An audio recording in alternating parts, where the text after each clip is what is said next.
Avant de commencer la vidéo les amis, on est bientôt 200 sur la chaîne, je vais vous demander si vous pouvez et que vous regardez et que vous aimez le contenu que je vous propose et que vous avez envie de voir l'évolution de la chaîne, abonnez-vous, on est actuellement bientôt 200. La plupart des gens qui regardent mes vidéos, surtout les vidéos critiques, ne sont pas abonnés à la chaîne. Si vous pouvez me donner ce petit coup de pouce, ça me ferait super plaisir. Merci.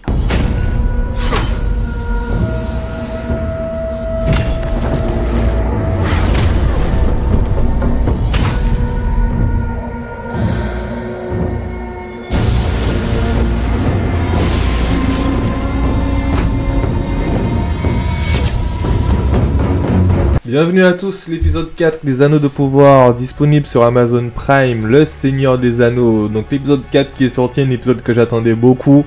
Malheureusement je ressors avec une petite déception, on va dire, quelque chose... je suis un peu mitigé, c'est-à-dire que je trouve qu'il se passe pas grand-chose dans l'épisode.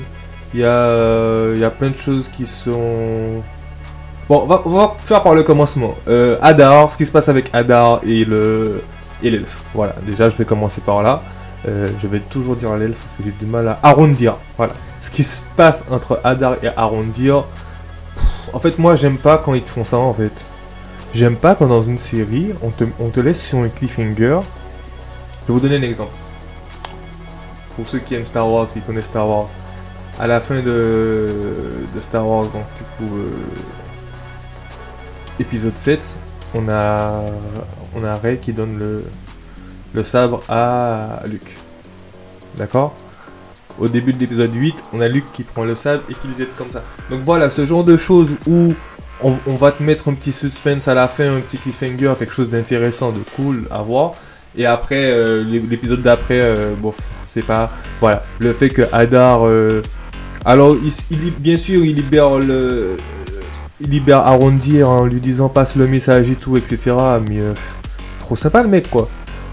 c'est ça en fait, je trouve toujours ça va jamais loin. C'est ce que je disais, contrairement avec la série Cobra Kai.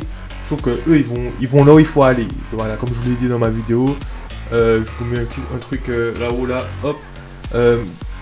Quand il faut y aller, ils y vont. Voilà, quand il faut aller dans le dur, ils vont aller dans le dur, etc. Et là je trouve que la série, bon, elle stagne un peu. Et puis il y a aussi le fait, quelque chose qui m'a dérangé, c'est que dans les 3 premiers épisodes, on laisse un peu de temps à chaque petit groupe de personnages. Il y aura les pieds velus, les elfes, les nains, etc., etc., les méchants de leur côté, etc. Et là dans cet épisode, on a eu que du coup ce qui se passe sur Numénor. C'était un épisode dédié à Numénor. On n'a rien eu sur les pieds velus.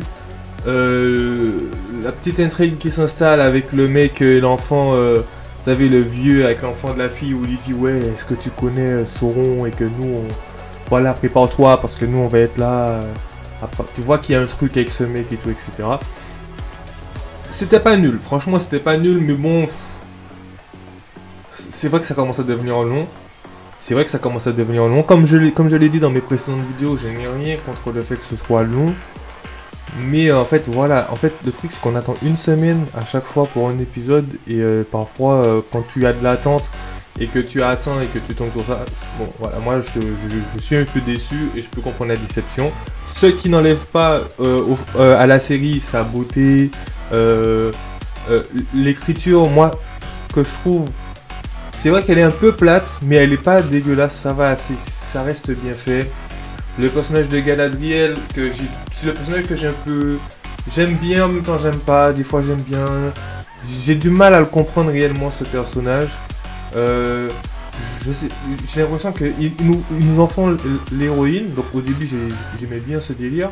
Mais d'un côté, la manière qu'elle est filmée, les choses comment elle est représentée et tout, ça nous empêche d'être empathique envers elle en fait. Et c'est, je sais pas, à voir. Même le personnage que j'ai oublié le nom là, le fils qui a fait exprès d'échouer son test sur le bateau, etc. Alors peut-être parce que je suis pas un grand connaisseur encore une fois, mais je vois très bien qui c'est dans Le Seigneur des Anneaux. Mais là je trouve que bon, on s'en fout un peu en fait. Ouais, moi, les choses intéressantes, je trouve que voilà, ils vont tout garder pour après, pour la fin. Moi je voulais vraiment qu'on rentre plus dans comment ils vont faire pour faire Sauron revenir, etc. pour comment il place ses pions, comment il... Pour l'instant, on n'a pas trop tout ça. Après, les scènes d'action toujours aussi bien faites, avec toujours autant de ralenti, la scène dans la forêt, avec l'elfe qui tire à l'arc, comme ça, qui rattrape la flèche pour sauver le petit garçon, etc. Franchement, des petites scènes sympathiques et tout. Mais bon, là, c'est vrai que c'est un peu long. Après, on attend de voir la suite. En tout cas, moi, personnellement, j'attends toujours de voir la suite et je vais regarder encore. Comme j'ai dit la semaine dernière, j'espère que ça va bouger un peu plus. Là, c'est ce que j'espère vraiment. Enfin, quand je dis bouger, c'est pas forcément de l'action, des effets pyrotechniques de partout, etc. C'est pas forcément ça. C'est au moins nous tenir en haleine bien, quoi. Parce que là, tout l'épisode... En fait, là, on a eu 4 épisodes comme ça. Je pense que là, il faut commencer à allumer le feu, là. Comme il dit Johnny. Donc voilà, hein, c'est tout ce que j'avais à vous dire sur la série. Sur l'épisode 4. Ce serait quoi le mot de la fin? Non, ça va pas être déçu. Je peux pas dire déçu, mais on va dire mitigé. Voilà, c'est tout ce que je pouvais vous dire pour cette vidéo. Et n'oubliez pas, abonnez-vous qu'on puisse enfin atteindre la barre des 200. Et je vous dis merci, à très bientôt pour de nouvelles vidéos. Tchuss!